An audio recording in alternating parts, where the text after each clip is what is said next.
আসসালামু আলাইকুম। আমার রান্নাঘরে আপনাদের স্বাগতম। আজকে ফুলকপির বড়া বানাবো।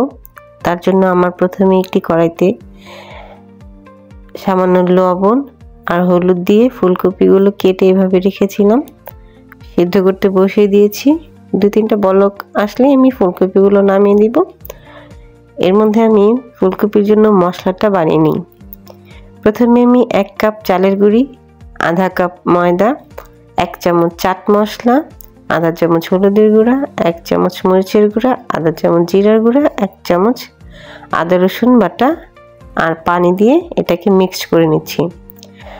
চাট মশলাটা অপশনাল, আপনারা চাইলে দিতেও পারেন আবার নাও দিতে পারেন।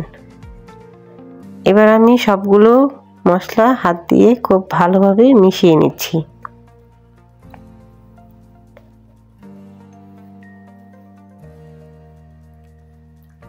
এখানে আরেকটু পানি লাগবে, আমি আরেকটু পানি দিয়ে ভালোভাবে মশলাটা মিশিয়ে নিচ্ছি। দেখতেই পাচ্ছেন মশলাটা এমনভাবে মিশাবো মানে খুব পাতলাও হবে না আবার খুব ঘন হবে না।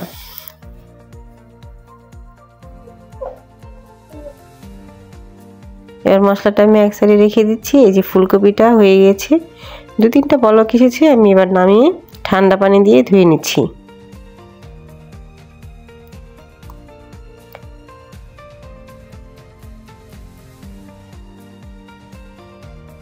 এবার আমি একটি কড়াই বসিয়ে দিয়েছি, তার মধ্যে একটু বেশি পরিমাণ তেল দিয়ে নিয়েছি, কারণ এটা আমি ডুবা তেলে ভাজবো। এই যে ফুলকপিটা মশলা মাখিয়ে নিয়েছি। এবার একটা একটা করে তেলটা ভালোভাবে গরম হয়ে যাওয়ার পরে ফুলকপিগুলো দিয়ে দিব।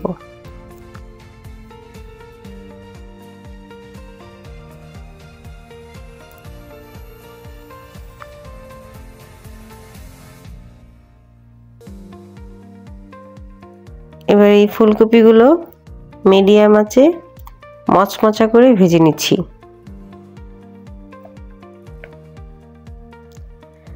দেখতে পাচ্ছেন আমার ফুলকপিগুলো মানে এক কড়াই ভাজা হয়ে গিয়েছে। আমি এগুলোকে তুলে নিচ্ছি।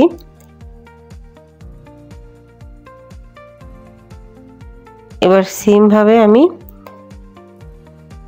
আরেকবার ফুলকপি দিয়ে ভালো করে ভেজে নিয়ে নামিয়ে নিব। এই যে আমি আরেকবার দিয়ে দিয়েছি।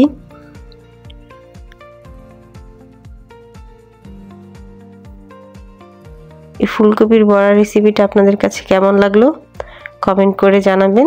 ভালো লাগলে রেসিপিটি ফ্রেন্ডস এবং ফ্যামিলির সাথে শেয়ার করবেন। অন্য আর কি রেসিপি দেখতে চান সেটাও কমেন্ট করে জানাবেন। তো আমি একটা ভেঙে দেখাচ্ছি এই ফুলকপির ভেতরটা আসলে কেমন হয়েছে।